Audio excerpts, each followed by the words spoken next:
Kalau haid boleh nggak nyisir rambut dan gunting kuku dan dibuang? Kalau mazhab Syafi'i, Bu Habibah, motong kuku kan tahu jadwal haidnya, kan tahu, bukan macam jadwal anggota dewan. Jadwal haid itu kan tahu kapan. Jadi sebelum haid gunting dulu, potong rambut dulu. Kalau ada yang mau dirapikan, nanti setelah jangan. Dalam mazhab Syafi'i enggak. Dan saya berpegang pada itu karena lebih hati-hati.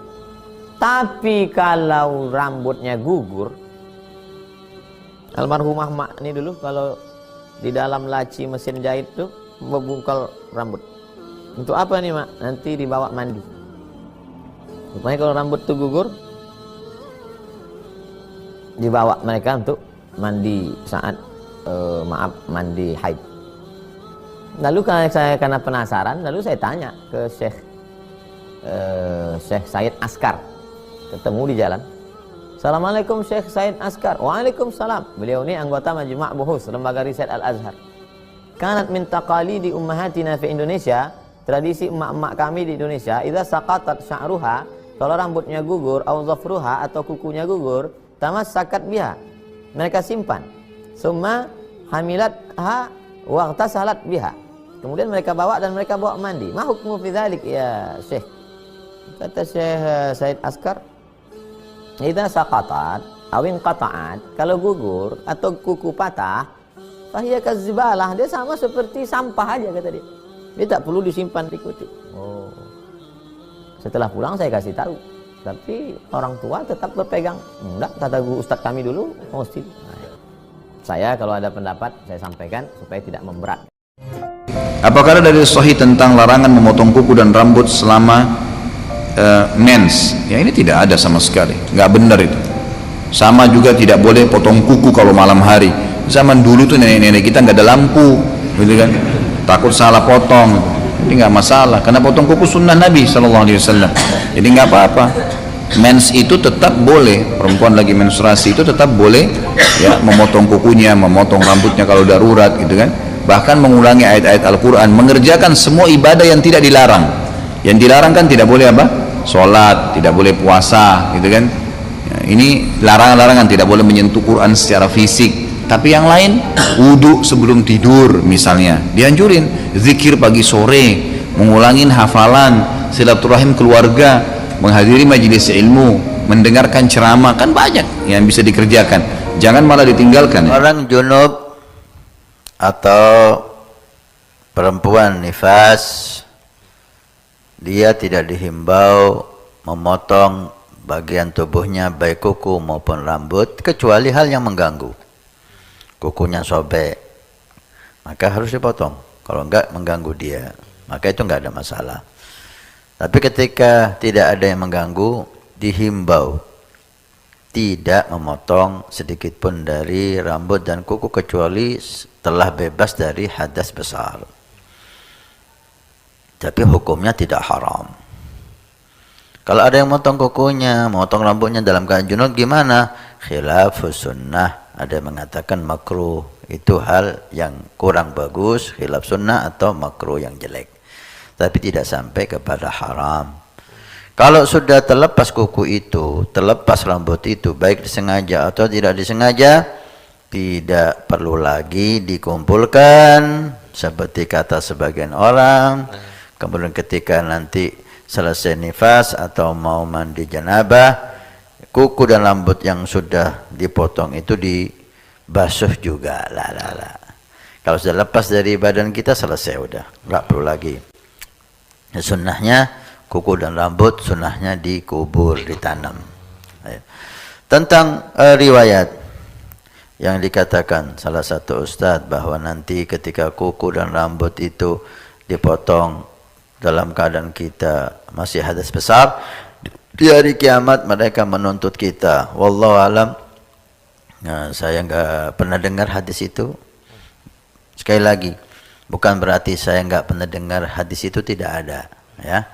Ya, ini yang perlu diluruskan. Semua dai ada ilm. Kalau kita tidak tahu, kita katakan kita nggak pernah dengar. Jangan kita katakan nggak ada itu.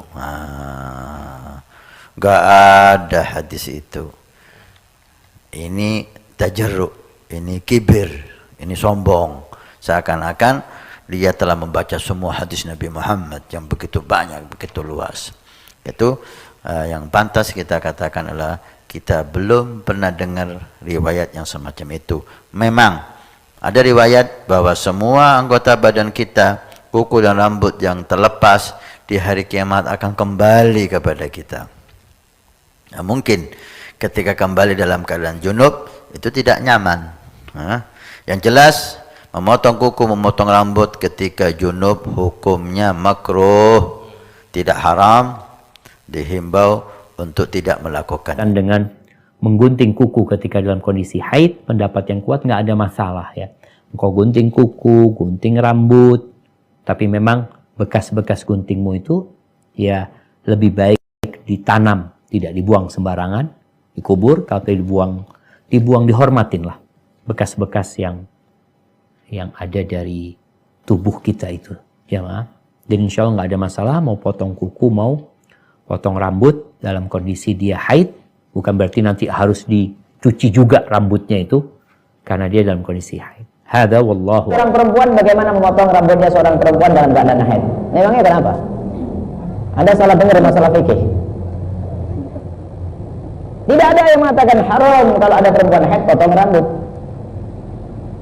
Nggak ada yang haram, bahkan sesuai dengan kebutuhan. Hanya ulama mengatakan sebagian makruh. Kalau rontok biarin saja, buang, nggak usah pusing. Ini kan masalah fikih. Ini ada kesalahpahaman, baca kitab Bidayah, salah paham dan sebagainya. Fikihnya nggak berguru. Ada kalau sudah motong rambut tuh kayak nggak berani motong rambut waktu haid, motong kuku. Harus dimandikan, kalau enggak dari mana ilmu itu? Disunnahkan iya, dinukil dari Imam Ghazali. Jadi begini loh kaidahnya, agar ada paham begitu. Bahwa kalau ada orang haid kemudian suci atau orang junub kemudian suci, maka tidak boleh melakukan sholat kecuali mandi besar.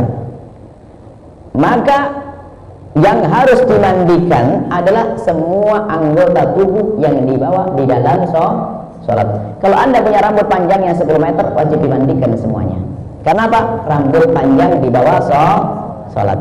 Maka yang wajib dimandikan adalah yang dibawa dalam sholat. Fahami dulu ini.